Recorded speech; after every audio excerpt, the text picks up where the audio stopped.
सभी लोगों का स्वागत है। आजकल चुनावी मौसम है और चुनावी मौसम में जो है आप देख रहे हैं कि 4 चरणों का चुनाव हो गया है, लेकिन मतदान प्रतिशत जो है उसमें जो है बढ़ोतरी न होकर गिरावट महसूस की जा रही है। आप देखते हैं कि अनुच्छेद 326 के तहत हमारे यहाँ जो है जो मतदान का अधिकार है वह संवैधानिक अधिकार है और सुप्रीम कोर्ट ने जो है इस संवैधानिक अधिकार को जो है इंस्टीट्यूटरी राइट के रूप में परिभाषित किया और सुप्रीम कोर्ट ने कहा कि जो मत देने का अधिकार है, यदि कोई व्यक्ति मत नहीं देता है तो कोई दंड की व्यवस्था तो है नहीं, किसी को मत देने के लिए आप बाध्य नहीं कर सकते हैं। यह एक प्रकार से स्वैच्छिक अधिकार के रूप में है। मन करे तो हम मतदान करें, मन करे तो न करें, इसीलिए इसको इंस्टीट्यूटरी राइट का संज्ञा दिया गया, सुप्रीम कोर्ट द्वारा दिया गया। अब यहाँ पर एक जो मुद्दा आ रहा है कि मतदान प्रतिशत में जो गिरावट आ रही है, तो हम लोग कह रहे हैं कि इसको या तो मूल अधिकार का दर्जा दे दिया जाए या तो अनिवार्य मतदान की व्यवस्था जो है कंपल्सरी वोटिंग की व्यवस्था लागू कर दी जाए। इस असमंजस के कारण आप देख रहे हैं कि जो मतदान प्रतिशत है, यदि पूरे विश्व पर नजर डाला जाए, अमेरिका, ब्रिटेन, फ्रांस, जर्मनी, बड़े बड़े देशों में जो चुनाव होता है, तो 1980 के दशक में जो है लगभग जो है 76 से 78% मतदान हुआ करता था। सभी देशों की बात बता रहा हूं, एक एवरेज बता रहा हूं। 1990 के दशक में यह घटकर जो है 70% हो गया और 2011 के बाद जो है जो सर्वे देखा जा रहा है उसमें सभी देशों में जो है 65% मतदान हुआ। अभी अमेरिका में चुनाव हुआ था तो वहां पर भी 66% ही मतदान हुआ है। जर्मनी में चुनाव हुआ था, ब्रिटेन में चुनाव जो पिछला हुआ था, सब जगह यही प्रवृत्ति रही, 65% 64% के आसपास जो है मतदान रहा। अब भारत में भी 4 चरणों का चुनाव होने के बाद जो है यही समस्या दिखाई दे रही है। अब हम लोग ये समझते हैं कि आखिर मतदान प्रतिशत भारत में क्यों गिर रहा है, भारत पर ही हम लोग अपना ध्यान केंद्रित करेंगे। तो देखिए, सबसे बड़ी समस्या तो ये है कि मतदाता जो सूची है हमारे यहाँ अभी भी पूर्णतः अपडेट नहीं है। जो लोग निकल लिए, मर गए, चले गए, उनका भी नाम दिखाई देता है। जो विदेशों में छात्र पढ़ रहे हैं, अब वो वहां से आकर मत तो देंगे नहीं, एक वोट देने के लिए उतनी दूर से आएंगे। व्यवहारिक समस्या। और राजनीतिक संस्कृति भी हमारे यहाँ नकारात्मक है। भाई हम लोग कहते हैं कि एक हमारे वोट देने से क्या हो जाएगा, और सब लोग यही सोचेंगे तो सोच लीजिए कि क्या होगा। तो कहीं ना कहीं पार्टिसिपेटरी जो है पॉलिटिकल कल्चर भी हमारे यहाँ नहीं बन पाया है। और आर्थिक विषमता के कारण भी जो है जो लोग हैं, मान लीजिए पिछड़े क्षेत्रों में सामाजिक आर्थिक रूप से जो लोग पिछड़ा हुआ है, वो लोग दूसरे देश क्षेत्रों में रहते हैं, भाई बॉम्बे रहते हैं, चाहे कर्नाटक रहते हैं, चाहे दिल्ली रहते हैं, बड़े बड़े शहरों में रहते हैं। तो ऐसी दिशा में ये लोग जो है मतदाता पहचान पत्र तो वहां बनवा नहीं पाते। अन्य तो जो है इतना पैसा है कि जाकर घर पर मत दे पाएंगे। और अभी एक सर्वे में पढ़ रहा था कि असंगठित जो क्षेत्र है उसमें 30 से 40 करोड़ जो है मजदूर कार्य करते हैं।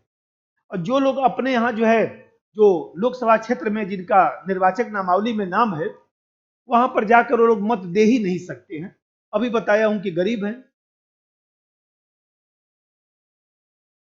और एक समस्या ये है कि मतदाता जो सूची है उसमें नाम दर्ज कराना भी एक समस्या है, तकनीकी समस्या कह सकते हैं। कि उतने हम लोग जागरूक भी नहीं है, उतना आसान काम भी नहीं है।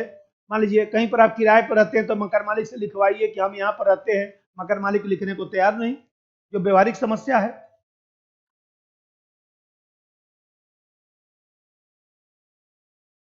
और देखिए, बूथ पर जाकर निश्चित तिथि में ही मतदान करना होता है, कोई इंटरनेट से मत देने की व्यवस्था तो है नहीं। अन्य तो हम लोग पहले मत दे सकते हैं। ये बताइए, अमेरिका में तो मान लीजिए 1 हफ्ता 10 दिन पहले भी मत देने की व्यवस्था शुरू हो जाती है। तो हमारे यहाँ तो उसी दिन जाना पड़ेगा, सुबह 7 बजे से 5 बजे 6 बजे के बीच ही मत देना है। तो ऐसी स्थिति में जो है रिमोट जो वोटिंग होता है उसकी भी कोई व्यवस्था नहीं है कि दूसरी जगह से आप मतदान कर सकते हैं। और एक सर्वे और पढ़ रहा था कि उसमें लिखा गया कि लगभग 90% शहरी जो प्रवासी जहां पर रहते हैं वहां वोट देने के लिए वो लोग पंजीकृत ही नहीं है, क्योंकि उनका पंजीकरण गांव में है, दूसरे शहरों में है, दूसरे छोटे शहरों में है, ग्रामीण क्षेत्रों में है, तो वो लोग अपना पंजीकरण भी नहीं करा पा रहे हैं।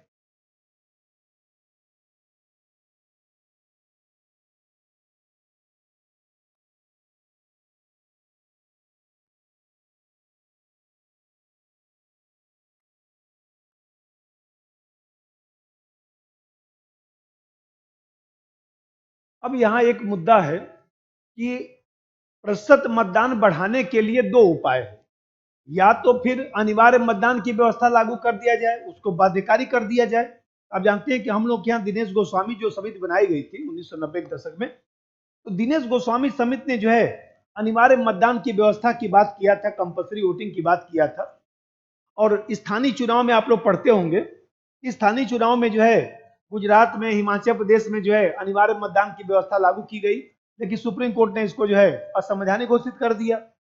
अब यहाँ पर देखते हैं कि वर्तमान जो सरकार है, चाहे मान लीजिए निर्वाचन आयोग है, ये लोग भी जो है कहीं ना कहीं ये मानते हैं कि हम लोग क्या प्रतिशत मतदान बढ़ाना पड़ेगा और इसके लिए कुछ व्यवस्था बनानी पड़ेगी। जैसे मैं बताया कि अनिवार्य मतदान की व्यवस्था लागू क्यों न कर दिया जाए।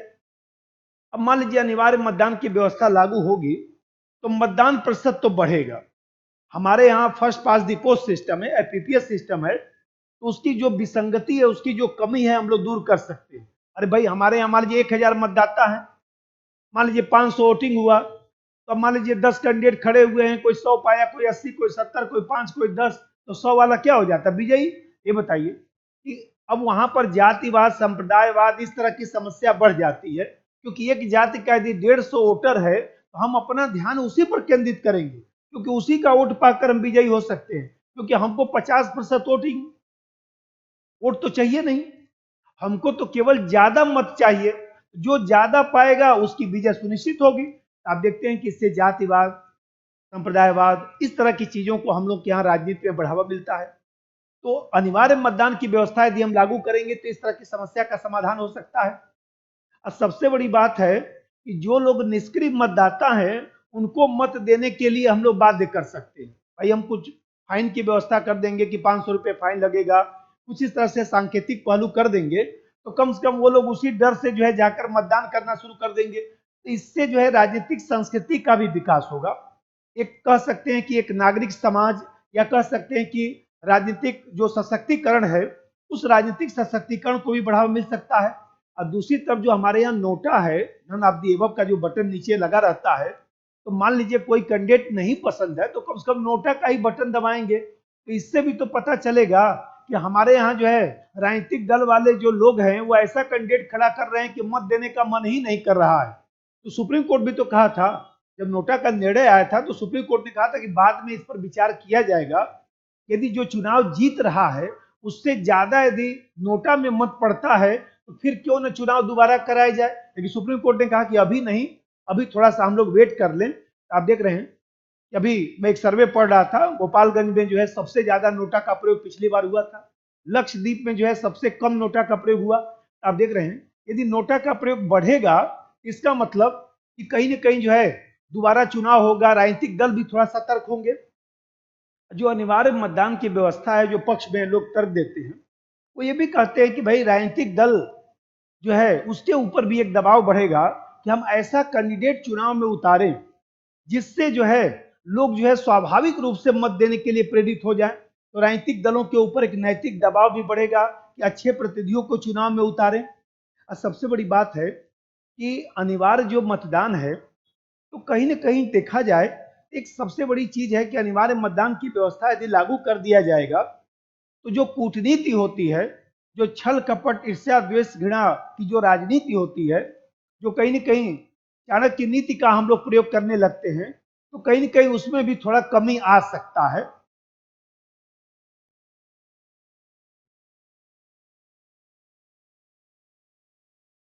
अब देखिए, अनिवार्य मतदान की व्यवस्था लागू करने में समस्या क्या है? सबसे बड़ी समस्या तो यह है कि मान लीजिए किसी को हम बोलेंगे कि नहीं वोट डालिए और उसका मन नहीं कर रहा है तो क्या करेगा? अनिच्छा से वोट देगा। अरे किसी को झाड़ू लगाने का मन नहीं है और उसको बोलेंगे झाड़ू लगाइए तो क्या करेगा? ऐसे ऐसे करके फेंक देता, जाइए हो गया। किसी का खाना बनाने का मन नहीं है, आज जबरदस्ती बोलेंगे खाना बनाइए, रोटी बनाइए, तो क्या करेगा? पाथ होत के रख देगा कि नहीं? ये बताइए। जबरदस्ती का वोट डलवाएंगे तो फिर वही ऑस्ट्रेलिया वाली स्थिति होगी। ऑस्ट्रेलिया जो है भाई, जनसंख्या के हिसाब से वहां पर कितने कितने वोटर हैं? 2.6 करोड़ के आसपास वोटर हैं। तो वहां पर अनिवार्य मतदान की व्यवस्था लागू है ऑस्ट्रेलिया में। तो आप देखते हैं कि ऑस्ट्रेलिया में जब ये अनिवार्य मतदान की व्यवस्था लागू की गई तो वहां पर 7 से 8% की ही वृद्धि हुआ। मतलब ज्यादा ज्यादा 70-72% ही मतदान हुआ है। तो इसका कोई व्यवहारिक जो है वह जो सकारात्मक जो पहलू है वो भी दिखाई नहीं देता है। और दूसरा चीज है कि किसी भी बड़े देश में, चाहे अमेरिका हो, चाहे जर्मनी हो, चाहे ब्रिटेन हो, इस तरह के देशों में जो है अनिवार्य मतदान की व्यवस्था अभी भी लागू नहीं है। और सुप्रीम कोर्ट ने यह कहा कि भाई मत देने का जो अधिकार है उसमें हमारा चयन करने का अधिकार है, जिस तरह से बोलने के अधिकार में न बोलने का अधिकार है। अरे चुप रहना भी तो अभिव्यक्ति है। इसी तरह से सुप्रीम कोर्ट ने इसको जब व्याख्या किया था तो सुप्रीम कोर्ट ने कहा कि मत देने के अधिकार में मत न देने का अधिकार भी समाहित है, और यह लोकतंत्र की मूल भावना के विपरीत हो जाएगा कि किसी को जबरदस्ती मतदान दिलवा रहे हैं। तो सुप्रीम कोर्ट ने भी इसको खारिज कर दिया। जो भी मैं बताया कि हिमाचल प्रदेश, गुजरात में स्थानीय चुनाव में जो अनिवार्य मतदान की व्यवस्था लागू की गई थी, सुप्रीम कोर्ट ने इसी तर्क के आधार पर उसको खारिज कर दिया था, संवैधानिक घोषित कर दिया। और भारत कोई छोटा देश नहीं है। यहाँ पर देख रहे हैं कि जनसंख्या भी ज्यादा है, विश्व की सबसे ज्यादा जनसंख्या है, भौगोलिक आकार भी बड़ा है। और सबसे बड़ी बात है कि यहाँ पर देख रहे हैं कि इंटरनेट के माध्यम से कोई मतदान भी नहीं होता है। लोग छठ पूजा में, दीपावली में तो अपने घर पे जा नहीं पाते हैं। तो सोच लीजिए, सब लोग अफरा तफरी 30-40 जो करोड़ जो है वह प्रवासी जो मजदूर हैं, जब एक दूसरे जगह जाएंगे तो सोच लीजिए क्या अफरा तफरी मचेगा। अभी तो मान लीजिए, अभी मैं बताया कि छठ पूजा और दीपावली में टिकट नहीं मिलता है, और जब वोट डालने जाएंगे तब क्या स्थिति होगी। कुछ लोग ये भी कह रहे हैं कि क्यों न मत देने के अधिकार को मूल अधिकार का दर्जा दे दिया जाए। अब मान लीजिए जैसे शिक्षा के अधिकार को 21 में 86वां संशोधन द्वारा जोड़ा गया, उसी तरह से मूल अधिकार में इसको शामिल कर दिया जाए। अब समस्या यहाँ दूसरी है, जो लोग विदेश में रहते हैं उन्हें मत आपको करवाना पड़ेगा, क्योंकि वो सुप्रीम कोर्ट, हाई कोर्ट में तुरंत चले जाएंगे कि भाई हम वोट डलवाए नहीं, हमारे मूल अधिकार का उल्लंघन हो रहा है। तब देखा जाए तो पहले आधारभूत संरचना तो बन जाए, नेटवर्क के माध्यम से, इंटरनेट के माध्यम से मतदान की व्यवस्था तो बने। जो प्रवासी मजदूर हैं वो लोग भी कहेंगे हमको भी वोट दिलवाइए। जो लोग मान लीजिए नहीं भी वोट डालने वाले हैं वो भी कहेंगे कि नहीं हम भी वोट देंगे। अब यहाँ पर ये सब समस्या उत्पन्न हो जाएगा। अब आप देख रहे हैं कि मूल अधिकार का दर्जा देने में भी समस्या। अभी बताया कि मूल अधिकार देने में भी समस्या, अनिवार्य मतदान करने में भी समस्या। अब आखिर किया क्या जाए ये बताइए। सबसे पहला काम तो ये होना चाहिए कि भाई जो मूल कर्तव्य है उसको भी अपडेट किया जाए। मतदान करने को जो है मूल कर्तव्य में शामिल करना चाहिए, जिससे लोग, हम लोग के ऊपर एक नैतिक दबाव बने। जो आम जनता है उनको जो है अपने मत का मूल्य के, जो आम जनता है उसको जो है मत के मूल्य का प्रयोग करने के लिए प्रेरित करना चाहिए कि मत देना जो है कितना बड़ा हमारा जो है ये कर्तव्य है, इसका क्या इम्पैक्ट पड़ता है, इसको भी हम लोग को बताना पड़ेगा। मैं बताया इंटरनेट वोटिंग की व्यवस्था करनी होगी।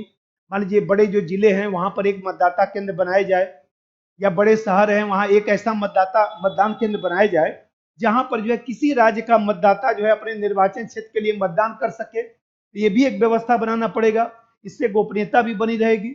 जो लोग विदेशों में रहते हैं तो दूतावास में भी हम लोग जो है इसका बना सकते हैं कि मतदान केंद्र बना सकते हैं, जो लोग हर देश में दूतावास में जाकर अपने मत का प्रयोग कर सकते हैं।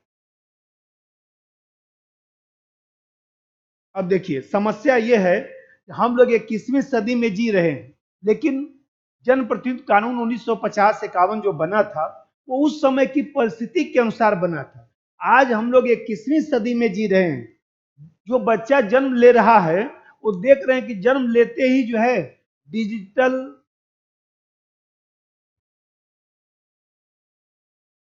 जो बच्चा जन्म ले रहा है वो देख रहे हैं कि डिजिटल दुनिया में प्रवेश कर गया है। नहीं देखे होंगे, आंख खोला और उसको मोबाइल दे दीजिए, देखिए गेम खेलना शुरू कर देता है। अब उसको कहेंगे कि जाके बूथ पर मतदान करिए, जाके अपने गांव पर मतदान करके आओ, वो जाएगा।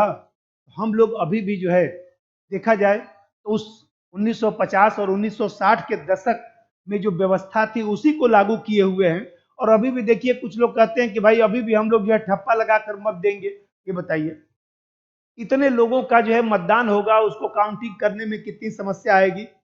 अब यहाँ पर जो है जो देश काल जो परिस्थिति है, जो परिवर्तन हुआ है, उस संदर्भ में हम लोग को विचार करना होगा।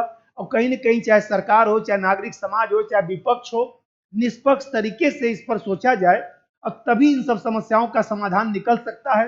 और यदि मतदान प्रतिशत में कमी आता रहेगा तो मैं अभी आपको बताया हूं कि सब समस्या बढ़ेगा, हमारे लोकतंत्र पर भी प्रभाव पड़ेगा, कहीं न कहीं विसंगतियां भी आएंगी और यह जो है चुनाव व्यवस्था जो है वो कहीं न कहीं मजाक व्यवस्था बनकर रह जाएगा।